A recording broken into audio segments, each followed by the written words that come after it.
Plus, the streak is over. Welcome back to My Brother is an Idiot, and you're stuck with the Idiot Brothers. It's just the two of us, you motherfuckers. Look at us. And I've got the Hitman sunglasses on because we crushed Pew Pew Pick'em again. God, we destroyed it. Mark, how many appetizers did we give away? Do you have that number yet? I am here. Two.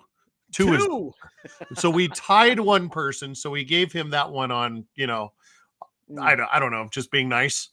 And then that's Tammy, who's won twice already this year. I met her. Yeah, you did meet Tammy. Is she the one? Now the three-time winner. Does she pick just because like tigers are better than lions? Or no, she actually does like research and she does like spreads and stuff. Oh yeah. No shit. All right. Yeah, right we actually have several women at our restaurant that play, and I know them all by name, but they all play and they all base it off of like real like sports information. I am just floored. Like they actually go off the Vegas spreads and then they put in their own little Russell Wilson sucks or whatever on top of it, but that's how they pick their games, and it's awesome. Hell yeah. So we gave away 2 appetizers, hence the Hitman sunglasses, because the Hitman is back. Boom. Well, before we get into this week's Pew Pew, and since there's only 2 of us, it's going to be a short show, but Mark, we have to discuss it. The fucking streak is over. Oh, felt good, didn't it? So good. We were counting literally in our heads from like 5 minutes down, like 5, 4:59, 4:58, 4:57. Go clock. Like the last 5 minutes, I'm yelling at the clock. Tick, tick, tick. I know. I knew exactly where both of your heads were because I was getting messages from Michelle going, Dick. And I was like, oh, that is exactly what's happening. Yeah, we were shouting tick, tick, like, run clock! Go clock! What an absolute just stomping, too. Like, wow. Yeah, and I think there are a lot of people in Broncos country who owe Vance Johnson a giant apology. Vance Joseph. Yeah. Vance Johnson was a receiver. Right. Vance Joseph, a giant apology because he's held that team, who a lot of people have called the best team in the league, to 1 touchdown in 2 games. Yeah. And that was outstanding. And he figured out that the people he had on the field weren't good enough. He got other people on the field. And some of it, I think, credit to George Payton, right? He got the cancers out. He got Randy Gregory out. He got Frank Clark out. Got some other people on, or got them out. Then we were able to get other people on the field. And Vance Joseph being able to rely less on Mathis and more on Moreau and McMillan. Those guys played really good. Yeah, they really did. They really did. Not only that, but I mean, Tank and I, we're singing the praises of Zach Allen last week, as far as the defensive line was absolutely fucking awful, except for Zach Allen, who seems to be everywhere all the time. And again, he was just everywhere all the time in this. From the front to the back, and PJ Locke looks quicker, looks more athletic, and looks just every bit as physical as Kareem Jackson does. I think we finally have another safety who can sit on the opposite side of Justin. And I'd called that a couple weeks ago when I saw him come back. I'm like, I'm excited for this kid to be healthy and back. And, it sucks that he got the opportunity based off of what happened. And I was tongue in cheek last week calling it a dirty hit or whatever. And we, that started a whole debate, but he's gone. And we have PJ Locke now. And the kid looks unbelievable back there. He does. And I also will give a ton of credit to the defensive line, like you mentioned. Although Zach Allen didn't really require a lot of double teams, he was beating singles a lot. Yeah. But the move to adding more Mike Purcell in the middle than they had been doing, with him being able to stuff the run as well as he does, and then pulling him on 3rd down, I think was a great move. No joke. And he seems to be getting back into, football shape at this point. I think it took him a little while with the lack of a preseason and really, just he's kind of an older guy. So it takes him a little while with that size to get into that Right. shape. And you see him in midseason form right now. And holy shit, does this defense look unbelievably so much better than it did 3 weeks ago. And speaking of football shape, I think we would be remiss if we didn't talk about Baron Browning and being able to figure out timing and how to play. He played the best game I've ever seen him play. And then, granted, that's a small sample size. And well, he's just back from injury. Right. Last week he wasn't great, right? He was tentative, or he had 2 offsides last week when he was just trying to time the snap count. He was a force. Yes. And I will say this, they still don't have a great pass rush, but their sacks were all because of coverage downfield. Yes. Like they didn't really get to, except for one time when they sent Surtain. They sent Surtain once early in the game and got to Mahomes quickly. But every other sack they had in that game was because Mahomes had to hold the ball because he had no place to go with it. And credit to Vance for putting that game plan together. No doubt. And I don't think we're seeing that when you have a good scheme that, you can take Travis Kelce away by, doubling him or putting Surtain on him or doing things of that nature. And Alex Singleton did a great job in coverage against him as well, doing it inside, as well as, you had Justin Simmons covering him. Everybody covered him. But you're seeing that the receivers for Kansas City really aren't that talented this year. And they are really missing, number 10, who's playing in Miami, and that will lead to Pew Pick'em here in a little bit. But you're seeing that there's just not the same level of talent. MVS can't catch the broadside of a barn, and he can't get separation. Right. They just don't have athletes like they've had in the past. The game plan was clearly stack against the run, keep Pacheco contained, go over the top of Kelce. And they got caught a couple of times. Like when they got singled up with Singleton and Kelce in coverage, they got burned. That happened 2 or 3 times over the course of the game. That's going to happen. But he only had like 60 yards the entire game. So correct. I mean, if you're keeping him under 80 yards, you're doing a good job against Travis. And 3 of those catches were on 3rd down. So they were able to game plan him open a little bit, but they looked really good. I can't say enough about how well that defense looked. And I'm going to say this to the Kansas City Chiefs crowd who were already, well, Patrick was sick. You know what? Fuck off. He was well enough to play the game. Yeah. He was good enough to be out there. He's good enough to play. And he made some absolutely terrific plays. Like there was that's what I was just going to say. I thought he played very well considering that his offensive line was terrible. And I thought one of the sacks Denver got was because he ran straight into his right tackle. Turned around and he was right into the left tackle. He just turned around and was just like, oh. And then just fell over because he's like, I'm not going anywhere now. Like, I guess I'm dead. And I'm sitting with our buddy Kenny Mack, and he made a couple of plays, and we just looked at it and like, Jesus Christ, this guy's really fucking good. Like, I remember. I don't think he was as sick as everybody was saying. He was. It was a cold weather game. He doesn't typically play great in cold weather games. Even in Kansas City, he just has enough help around him to get him through that. He never really played that well in college in cold weather games. Well, there weren't a lot in Texas Tech, right? They didn't play a lot of cold weather games. Yeah.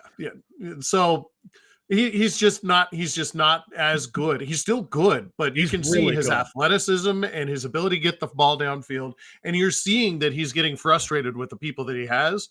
He's telling him, come back for the ball. Don't just stand there and accept it. That was one of the interceptions was MVS stands there and waits for the ball instead of football 101. Come back to the football and make the catch. Right. That was his fault. That wasn't Patrick's fault. The Simmons pick was just in the right spot at the right time. And the McMillan pick in front of Kelce was absolutely outstanding. Like I don't know 100%. Where he came from. And I'll give Travis Kelce a ton of credit. He ran a perfect in route, and McMillan still undercut it and still made the catch on a really good throw. They just looked really good. And they did. I think what you're also seeing now, and I think it's been happening for the last probably this year. I don't know if I'll go back to last year because obviously they won the Super Bowl, but when you get that guy and you get that guy at the quarterback position and you have him for the 4 years plus the fifth option, it's really easy to pay everybody else. When you get to the point where you have to pay the quarterback, there's not a lot of money to go in other places. And now you're leaning on the quarterback to make a bunch of plays because you have to cut corners in other places. And we're seeing that with the receiving core there in Kansas City. Right tackle. Holy shit. That right tackle position is bad for them. Yeah. They were. How many times did he drop back and go 2 steps forward and then do his spinning around thing to get out of trouble and then go out and he's fun. An incomplete pass.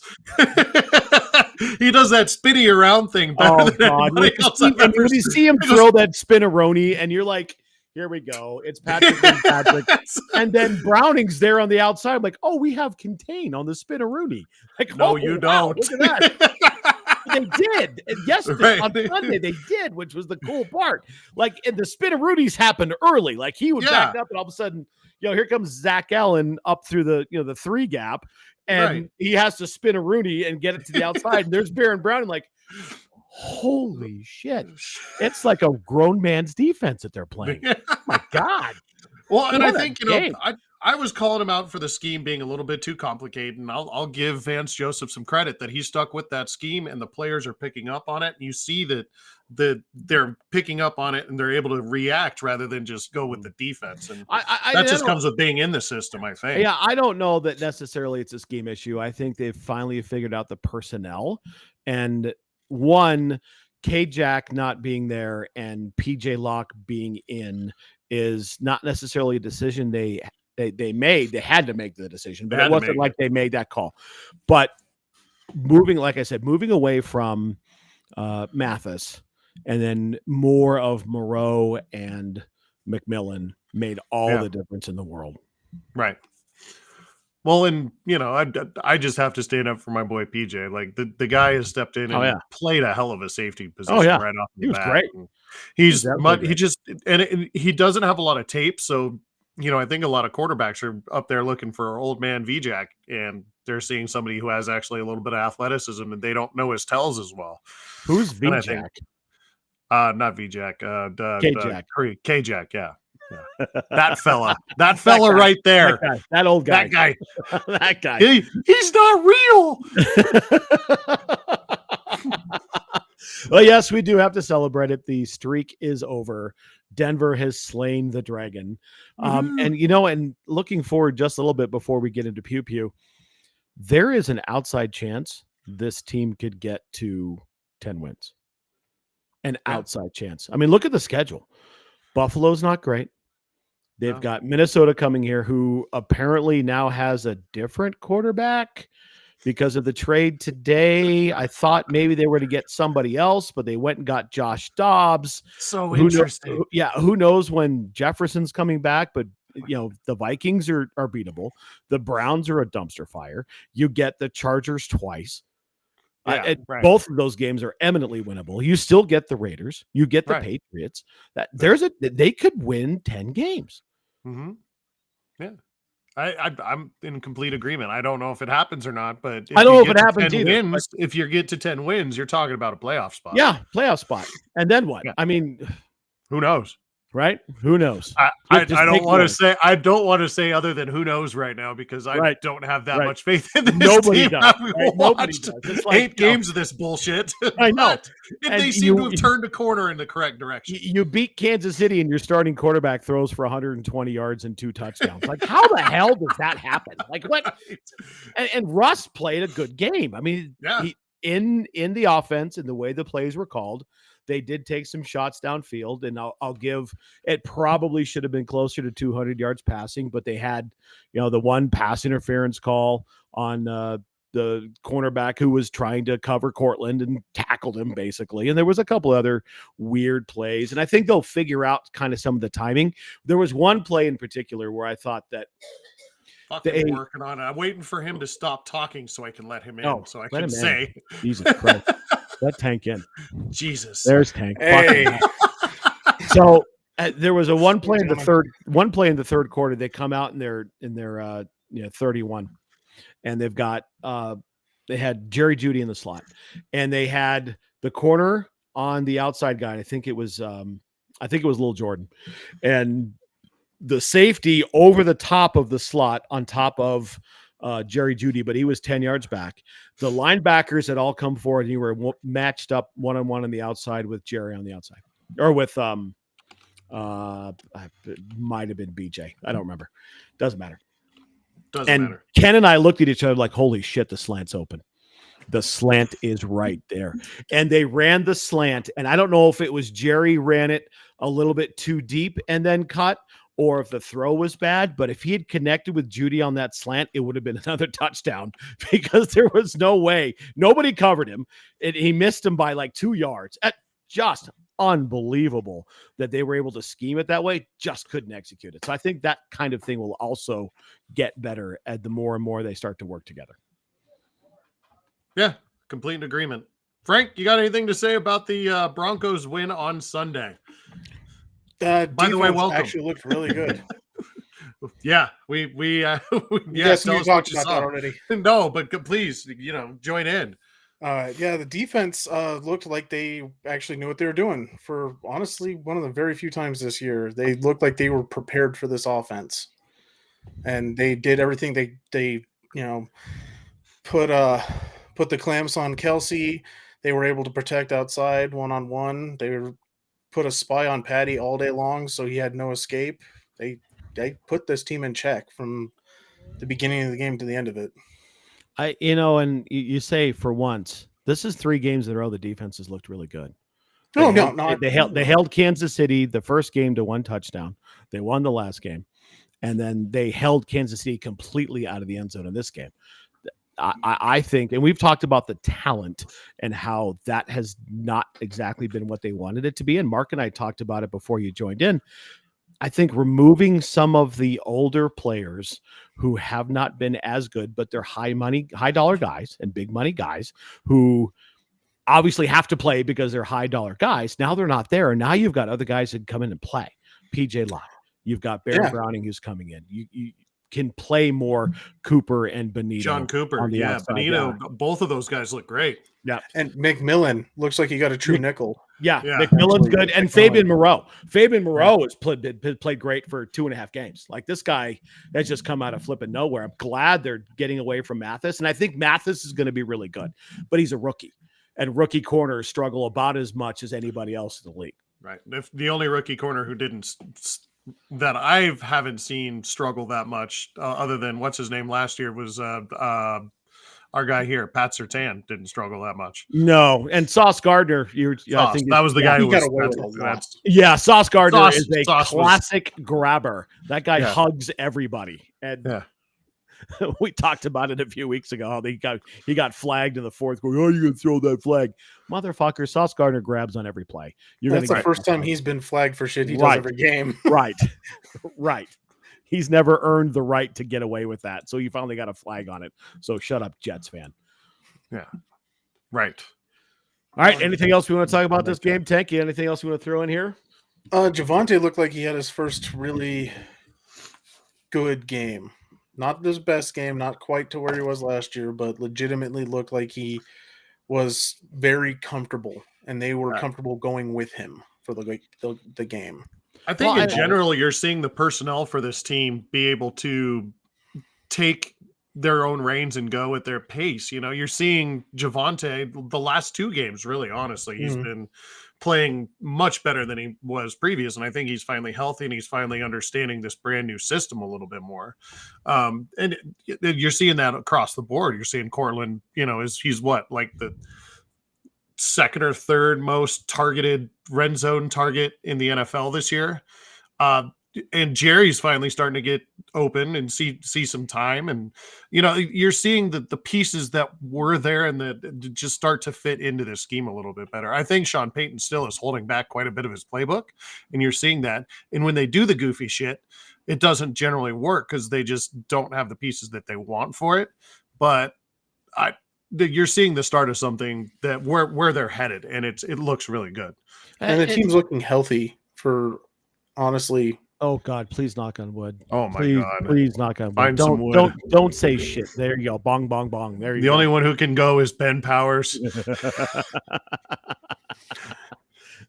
Hey, He's and been speaking terrible. of guards, the other guard, Quinn Miners, He's been great. Did you see the He's play? amazing. You see the play where they ran, 23 dive, and Javonte gets like 3 yards, and then out of nowhere from the other side of the formation, here comes Miners and clobbers everyone, and they get another 3 yards. Well, and even yeah. Great. Mike McGlinchey has been, performing really well.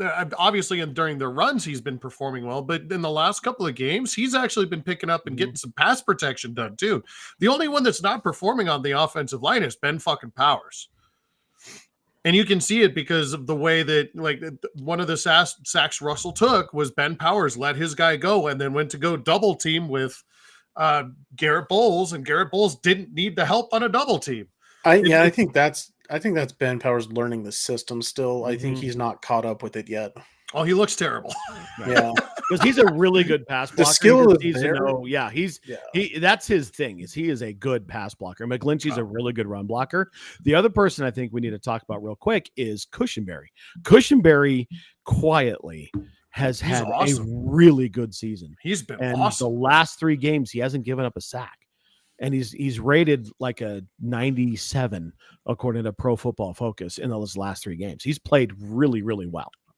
He's which been is awesome. good. It's only taken him a couple of years, but he seems to be figuring out how to actually play center now. NFL football. And it's the system. Like, I think he might be a guy that absolutely fits this system. Like, Potentially. right? Right. It seems to be working, right? Yeah. They're doing a pretty good job. So Anyway, only up to go from here, right? right. So who of you, the 2 of you, were watching this down south with your famously Kansas City favoring mother-in-law? No, we couldn't. We had They were snowed in. snow here. They had Were they? snow there. I didn't go anywhere. I was sicker than a dog, so I stayed home. Oh, that's right. Oh man, wanted to know how that was going to go. Yeah, they couldn't get out of their driveway till the next morning. Okay, got it. I can confirm that they're both alive, so they Yep. made it through I it. saw them today. They're alive. And they also played each other in fantasy football too. Yeah. Mm. So Mama Did beat I end up Papa in winning? I have fantasy. no idea. Mama won. Hmm. I think. And Tank, you got smoked in our. Did I? I think so. It'd be I like have no 4 idea. weeks in a row. I know I I won beat last week. I think- finally. I know I beat your wife by like 100 points, but Yeah, Oh, you and kicked I her ass. absolutely destroyed our sister, which one? Michelle. Oh, okay. 147 to 79. Oh, Jesus. I put up a couple of double. You digit yeah, or you had triple digit yeah. You beat the hell out of Mama Sarah. You were the number 1 points person. She had a good week. I mean, she put up 121 points, but Yeah, I put up 170. right. So I went 1-1. I kicked Toaster's ass, and then I lost to Scion. Oh, the Scions. Yeah, of- you lost. You lost to Michaela. Good Yeah. job. Okay, you lost to the meme. Yeah, you lost. dude, to my me. team is a fucking meme. Are you kidding me? You started Matt Stafford. Because that's her boo next to Brian Hoyer. But anyway, nobody cares about our fantasy No. team. Nobody cares about your fantasy team. But let's shift gears and move right into Pew Pick'em. All right. Welcome to Pew Pew Pick'em. I wasn't going to do the timer thing, but we're going to do the timer thing since Frank. Oh, do made the us- timer. I'm also going to be seeing how well he picks versus what he sent me. To see if he changes his mind on anything and as he gets his list to make sure. I'm gonna make sure. Because I wrote down all of his picks. No, don't look at your list. No, I want to see how Okay. well you do. Okay. Yeah, let's see how. I won't. I just want to. If you don't pick the same, I won't tell you until after you pick it. Okay.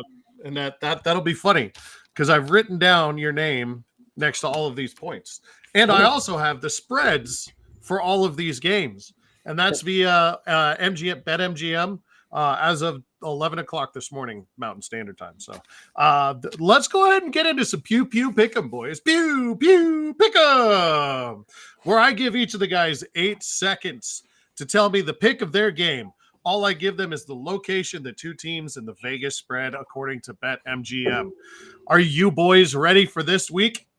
Yes. Always. All right. So there's 14 games this week. The first one is Tennessee Titans going on the road to take on the Pittsburgh Steelers, where the Steelers are at home, favored by 3 in this one. I want to start from oldest to youngest. Matt, go ahead and tell me what's going on in this one. Will Levis looks like the truth, and Pittsburgh doesn't look very good. Give me the Titans. Okay, Frank? Yeah, unless the Watt brother kills everybody, it's going to be the Titans. The what brother? Makes it seem very cultish. They are a cult. Are you kidding me? Right? So yeah, we both have the Titans on the road. Steelers getting the 3. That might be just because that That's a line. home. Yeah. And it's pretty early in the week. It is Wednesday, Tuesday, right? Today's Tuesday. Yeah, Tuesday. it's Tuesday, Yep. so it's really early in the week for this. So these lines will change before the games start. I will almost guarantee that. The next game is the Miami Dolphins. This could be an early game of the week candidate, guys. The Miami Dolphins are going on the road to Kansas City, where the Chiefs, who were just beat by the Broncos, as we just talked about and dissected and bloviated over for 25 minutes. They just got rolled by the Broncos. So the Chiefs are at home, favored by 2.5. Frank, what do you think? I've got the Dolphins on this. I think that offense is going to be too much. Matt? Jalen Ramsey is finally back for the Dolphins, and their offense is better than the Kansas City offense. Give me the Dolphins. Somebody said, and I don't know if it's true, but I'm going to fly off the handle anyway. Somebody told me that Ache might be coming back off of the PUP list this week too. I don't know if that's news or not. That's a rumor at this point. Okay. Oh, you mean Achan? Achan, Ache. I don't know. Ache? Ache. Ocho Cinco? Ache Mocho Macho. I think that's a bad guy in Naruto. Well, you guys are picking with each other so far in these first 2 games. We have both picked. I do think we need to point out that of all the ties, Tank picked the wrong side. I went wrong every single time last week. Yes, I went over. I think you for 3. I think you've won 1 tie in like the last 4 weeks. I think it was 2. But yeah, You might be right. There might be I think it another was one. 2. Okay, well, let's carry on to the next game. We're in New Orleans. The Saints are bringing in the Bears, who are not very good. The Saints are favored by 7.5 at home, though, at the early spread. Frank, what do you think? Yeah, I think it's the Saints. I don't know what the Bears are going to do. Their offense still isn't doing anything. Matt? The trading for some defensive line talent doesn't help. Derek Carr is better, and Bajan is trash. I have also heard that Derek Carr is questionable this week. He'll play. He'll play, but he is questionable. He's just fine. interesting to note. I agree with all of what you're saying. I am just reporting the news as I have heard it. Okay, the next game is a stinker and a stinker and a stinker and a stinker. The Arizona Redbird Cardinals are going up to Cleveland, where the Browns are at home and favored by 7.5. Before you guys have to pick this one, I just need to say, fuck the Cleveland Browns. And fuck that sack of shit quarterback they're paying $500 million to. Anyways, back to the important stuff. Matt, tell me about this game. I don't know that Arizona knows who's actually going to play quarterback because it's not going to be Kyler, and they traded away their starter. So I guess it's the Browns because Myles Garrett. Okay, Frank? Yeah, nothing to do with their quarterback because I agree he's a sack of shit, but the Browns' run game is too good, and Cardinals have nothing on offense. Nothing. Less than nothing. Yeah. I don't even know who is the third string quarterback in Arizona. Oh, that's I know this. It's Jim Jabroni. Oh yeah, I thought you were going to say Colt McCoy for sure. I was actually He was there. What about Chad Henne? Wasn't he there forever? He was. Yeah. There's been we're weeks away from Kyler coming back, but it's not this week. The No, Cardinals and- don't care. And they traded Dobbs. I mean, whatever. Like, the Cardinals are the worst team in the league. They don't care. Yeah, Officially the I worst hate team in the I hate league. the Browns too, but whatever. Right. Okay. Next game. I don't want to talk This about. is for This just appetizers. makes me fucking mad when I have to talk about Cleveland fucking Browns. Fucking Deshaun. Anyways, the next game, the Sean McVay, where Matt seems to find his Nestle every time he's at his house, so he knows everything that's going on. He's our Rams insider there in Sean McVay's living room, and they're going up to Green Bay, and Green Bay is favored by 3 in this one at home. Again, these lines are very early, so it'll probably change, so don't fucking yell at me. I see that Anyways, one shifting.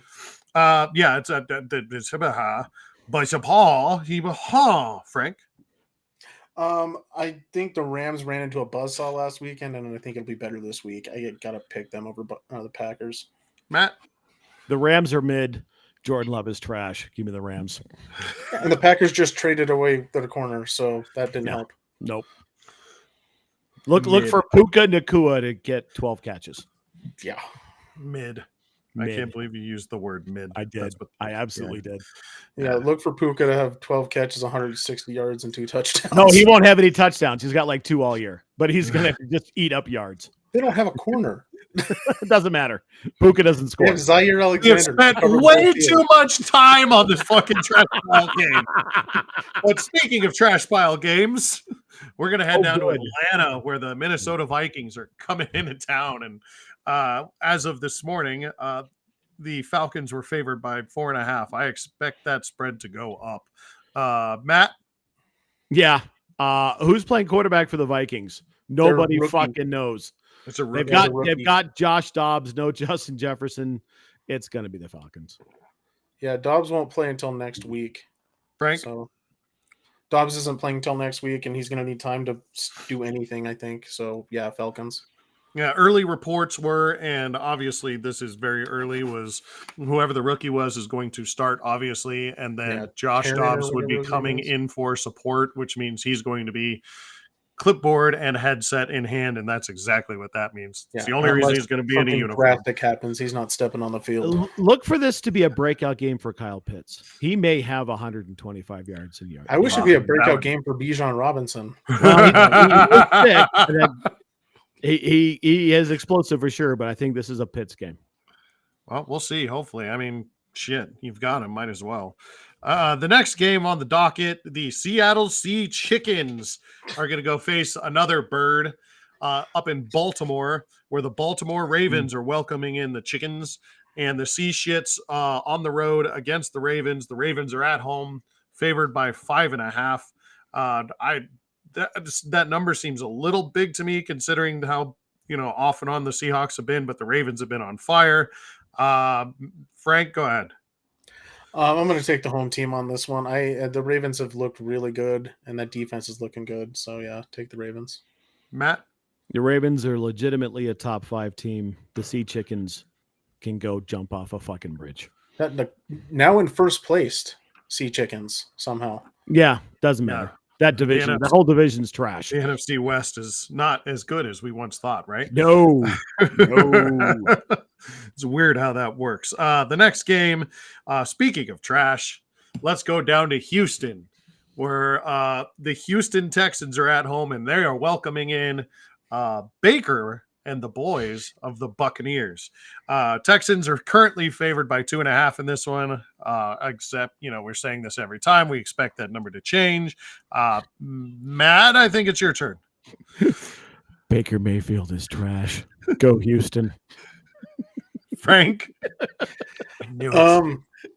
Baker Mayfield has not been trash, weirdly enough. Yeah, I think the Buccaneers somehow pull this out. I don't trust the Texans even at home.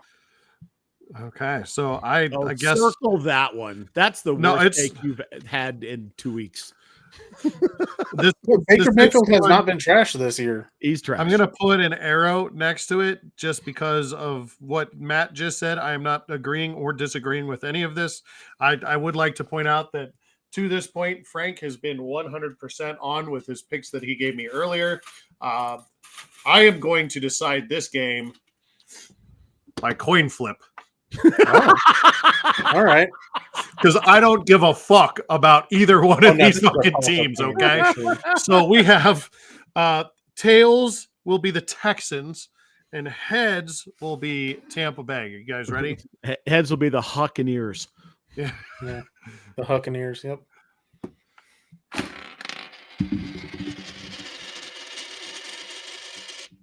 Tails. We're going with the the Atlanta Texans, Houston No, Texans, Houston Texans. You were The right. Texans, their tails. Houston Texans. So again, the coin even picks against Tank.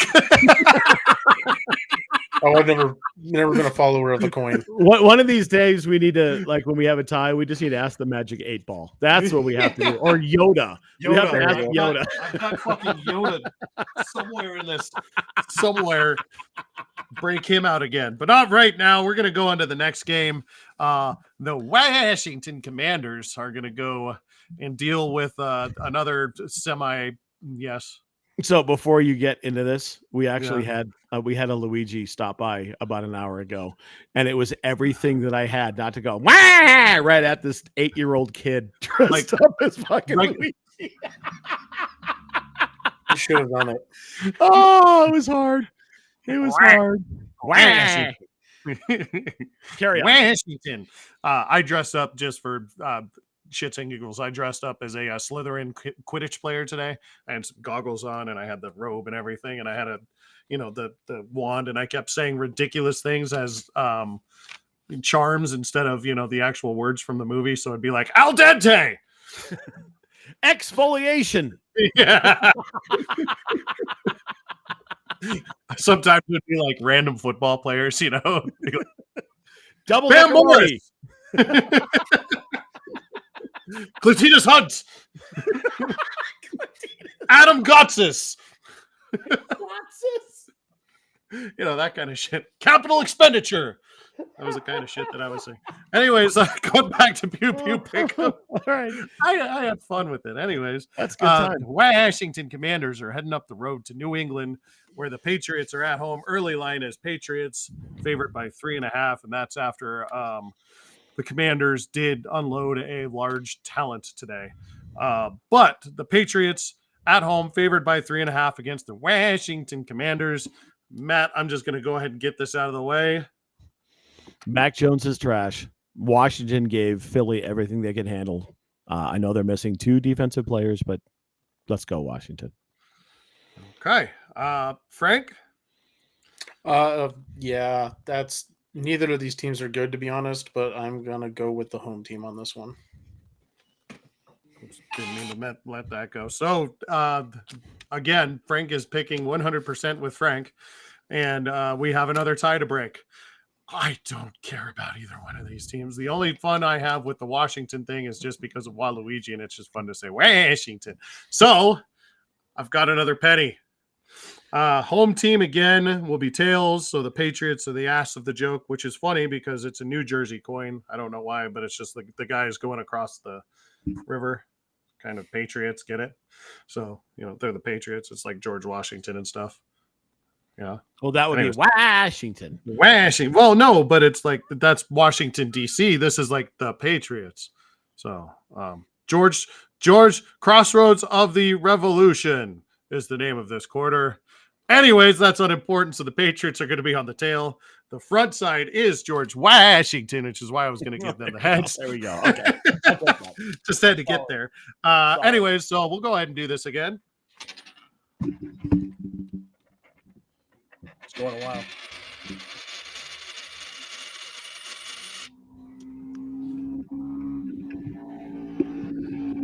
Okay, so Tank, the coin is picking with you, and the Patriots are going to. Oh, that feels weird. That feels really. I don't know how I feel about it. I just want to put a little smiley face on this one because I think that's funny. Next game on the docket, Indianapolis and the Colts go on the road to take on the poor, pathetic, pedestrian, poop-faced Panthers. Colts are on the road with no quarterback, and they're still favored by 3 on the road. Frank, tell me about this game.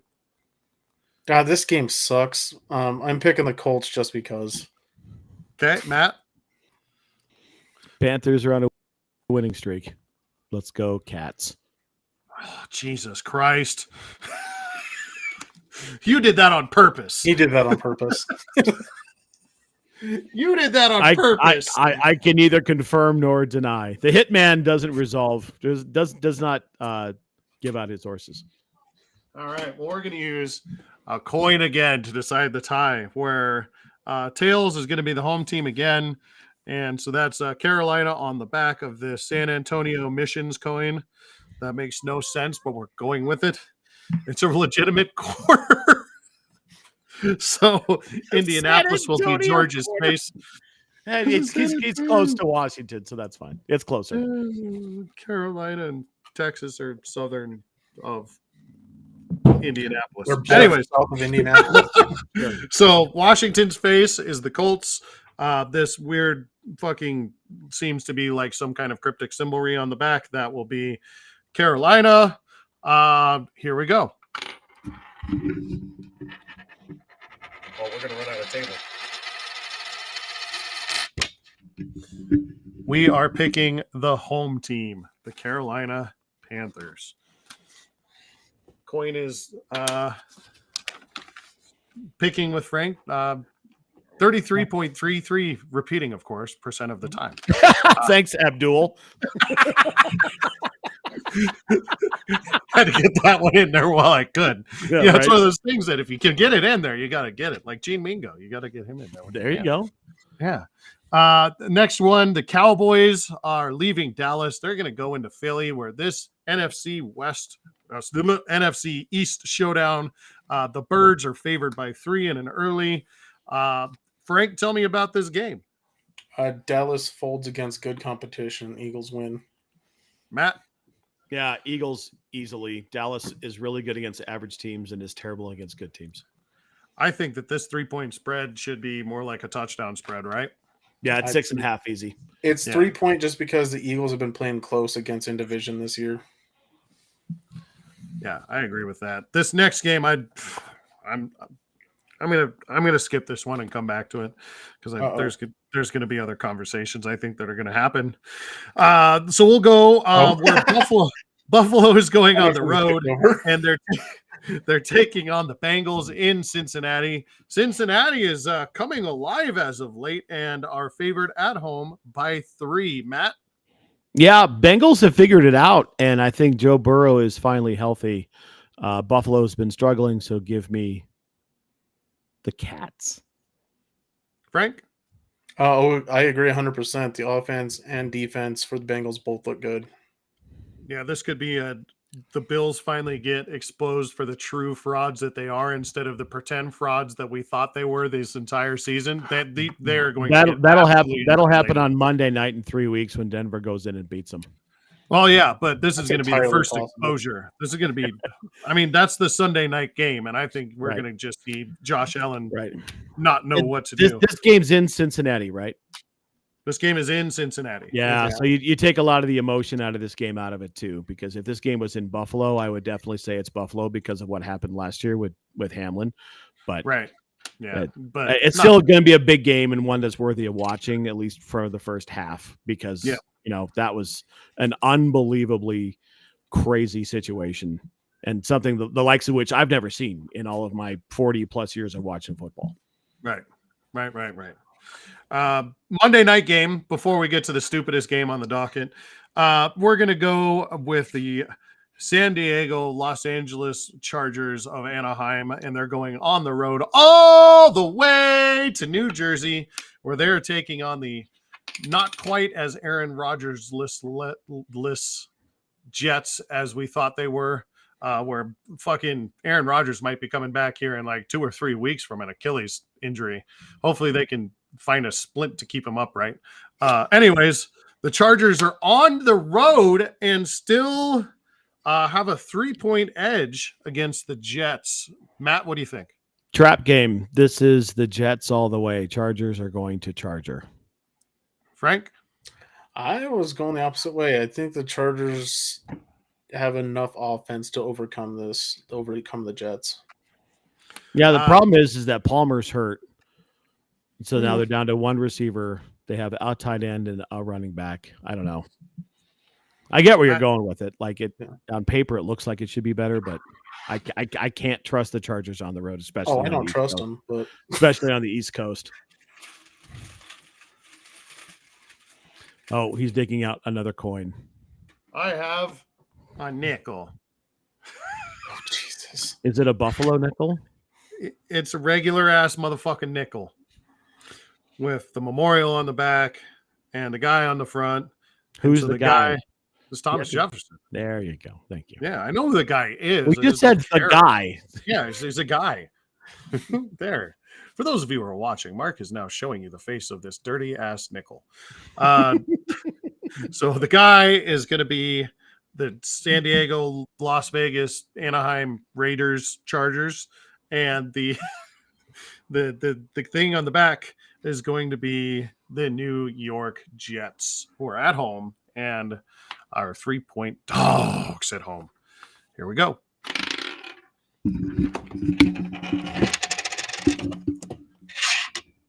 Heads. Heads it is. So we're 50-50. Yeah. Yeah. With one more game to go, and for God's sake, I don't even fucking care about this game. You guys can talk about it all you want. Fucking the goddamn New York, New Jersey fucking football goddamn Giants, who have no quarterback, but they have three of them. Who gives a fuck, against the fucking hapless motherfucking Raiders in Vegas at home, where Bishop Sycamore is rumored to have wanted Josh McDaniels for a bologna sandwich. Greatest meme ever. I love it. I see it about 17 times a day. It's like the most meme that I get on Twitter every time I turn on that stupid thing. And the Vince McMahon crying thing has been all over. Yeah. Yep. Just in the last like 3 or 4 days. Yep. Holy fuck. Put and the that dogs. video to bed. The listening dogs. Yeah, those have been all over. Anyway, right. Well, the Raiders at home favored by 2.5 against Frank's New York Football Giants. I'm not even going to set a timer. Go to Daboll first. I want to hear what Daboll has to say. Okay. Speak up for your twin brother. Both of these teams are garbage, but I'm taking the Giants because their defense is slightly better and Saquon Barkley is healthy. That's it. I don't actually disagree. I think the implosion of the Raiders has begun. The locker room is beginning to splinter. The support for Josh McDipshit is over. And I think that they're not going to find a way to win this game. I think it's going to be the Giants. I don't care if it's Danny DeVito or Danny Dimes playing quarterback. I don't think it matters. It doesn't. Who's got a healthier foot? Danny DeVito's toe that he puts on Twitter all the time, or Danny Dimes? A healthier foot? Danny Dimes' problem is his neck. Yeah. Well, but either way. we know what Danny DeVito's toe looks his like. feet are good. Danny Dimes' feet are fine. Yeah. So is Danny DeVito. He's a 1,000-yard decision rusher, making is the remember? issue. It's the neck and above is the problem. Yeah, it's Tommy. Well, the problem is it's Tommy DeVito that's going to play. Will So Danny it's DeVito do the troll toll and be able to pull out a victory in? Give me the Gotta pay the troll toll. Give me the New York Oswald couple pots. And then I started blasting. I was going with the Dayman musical, so got to pay the troll and we're toll. probably dead wrong on this, but I can't. The way the Raiders looked and all of the shit that came out after that game. I mean, Adams is furious. The defense is furious. This is going to be a team that just absolutely eats itself. He made it at about 20 games into his tenure with the Broncos before we started to see the fracturing happen, right? And it seems to be about that amount of time again. Like, it's just history repeating. Well, and he didn't even really have the success early in his career with the Raiders that he did here. Remember, when he was here, he started 6-0 and beat the Patriots. Yeah, so he did this thing on the field. No, it was this. He was pumping his fist like that's this, the- right? that's yeah, right. yeah. He was almost doing like the what is this? The Cabbage Patch. Cabbage Patch. Right, but Josh McDaniels is probably the worst head coach in football and will go down in history as the worst head coach in football. Even against guys like Richie Kotite and Urban Meyer. Okay, yeah, Urban Meyer's up there. Yeah. But McDaniels had 2 shots and couldn't figure it out. Like Urban's never going to get that second shot. And when you get that second chance and you can't fix the issues and your own arrogance gets in the way of what you're trying to do. And almost exactly the same way. Same way. Absolutely the same way. Trade away the best quarterback. Yeah, right. Trade away the offensive Piss weapons. off your best offensive weapons. Trade away your franchise quarterback. Yep. Like it's history repeating itself almost to a T. And we have to thank McDaniels because if he doesn't trade away Cutler, they actually probably have some success and we don't get Peyton Manning. Right, exactly. Weirdly enough, yeah. Weirdly enough. But fuck that guy. He's a Patriot. Fuck that guy. He blew our franchise up. Fuck that guy because he's Josh fucking McDaniels. And he drafted fucking Tim Tebow at 15 and no Sean Moreno at 12. Bullshit. Hey Frank, have you been introduced to the Valley of Tebow yet? No, I'm wearing a hat. I'm wearing a hat you can't see. Tebow Alley cannot be present right now because there is a hat, but Tim Tebow did win a playoff game for the Denver Broncos. Yes, and I'll give him credit because he drafted Demarius, but Jesus God Almighty, what an absolute trash! Even if the Raiders weren't complete garbage, the Giants are not good as an overall team, and their offense is awful. But their defense actually is pretty fucking good, to be honest, and keeps them in games that they do not deserve to be in.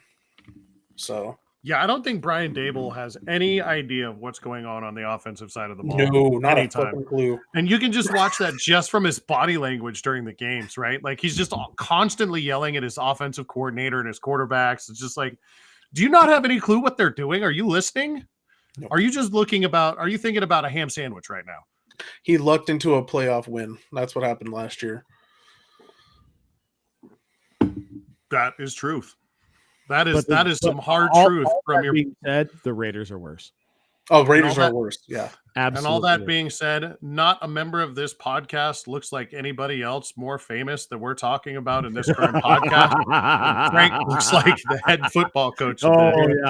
Yeah. There you go. Take the hat off. Just take the hat off. No, that's.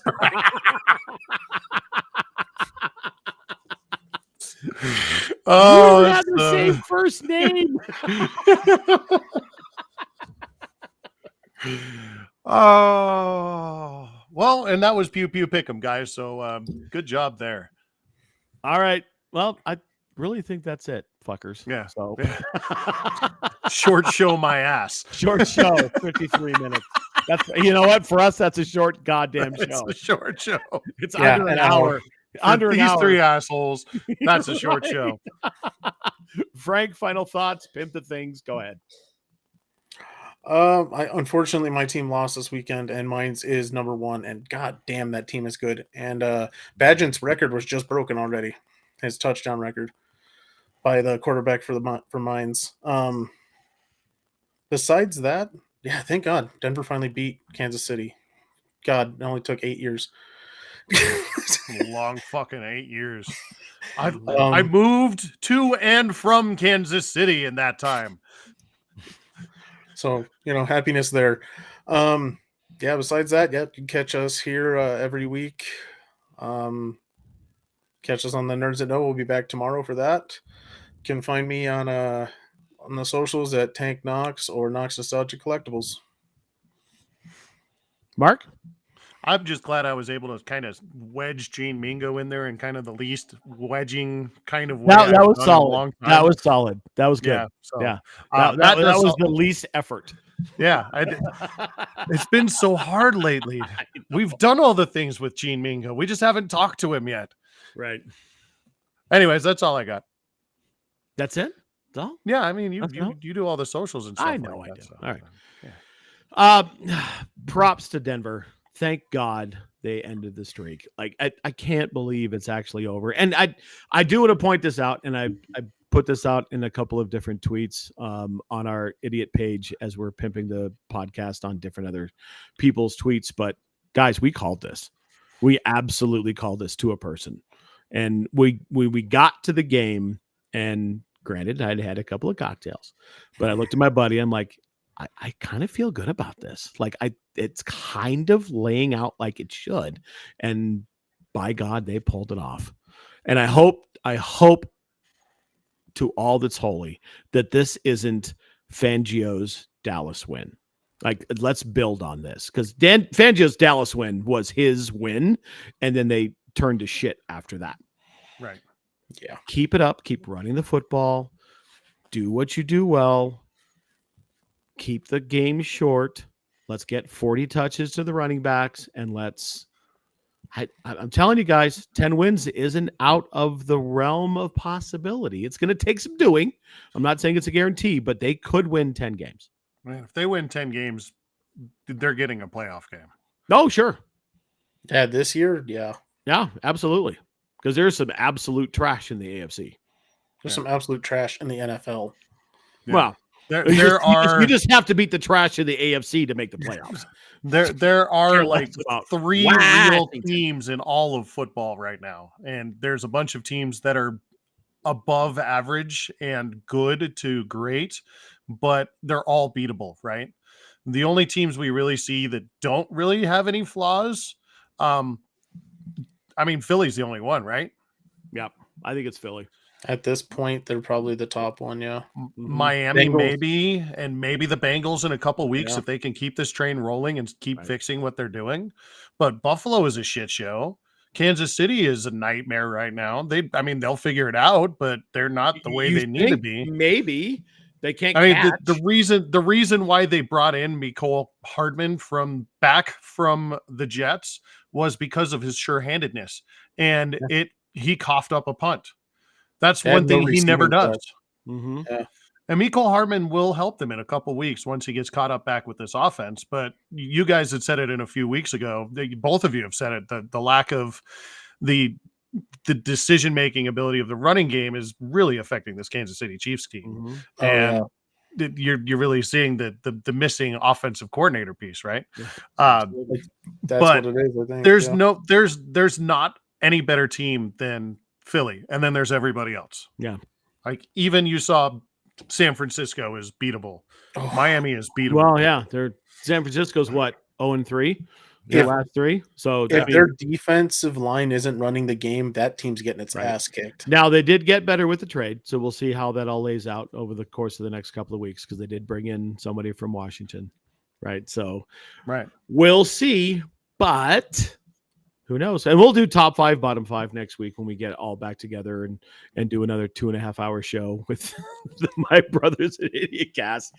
Make sure you check us out tomorrow on Nerds That Know. I will be absent. I am traveling to Atlanta to support a new restaurant opening and teaching a beer class. So I will be unavailable. So have fun with Tank and Duchess Bobby and Goldagoon and all the things, whatever they decide to do. I may chime in if I'm in the hotel room and they're on because it'll be 10 o'clock my time. I may throw a couple comments, but I will not be on. So have fun with that, fellas. It's work trip. I'm sure you'll be plenty of drinks in.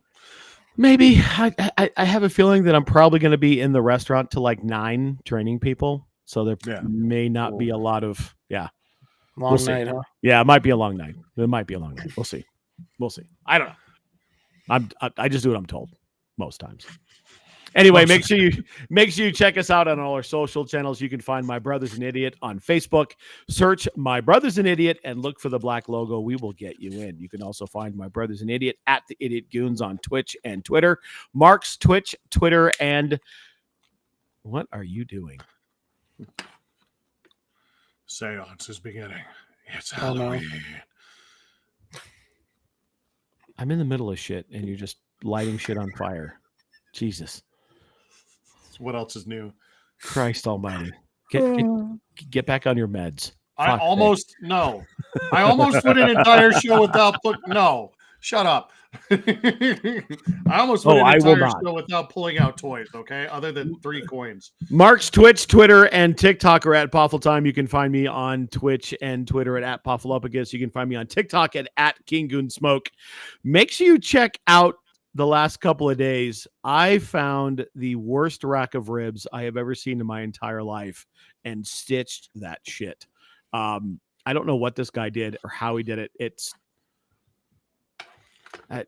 These ribs are so white, they have a good credit score. I'll just put it that way. They look like they're fucking boiled. They are boiled. I don't know what he did. I have no idea. They're terrible. Boy. Yeah. Wow. They are terrible. And I'll post some stuff from Atlanta over the next couple of days. So we've got that going for us too. For Mark and Tank, the absent dipshit, we love you, dipshit.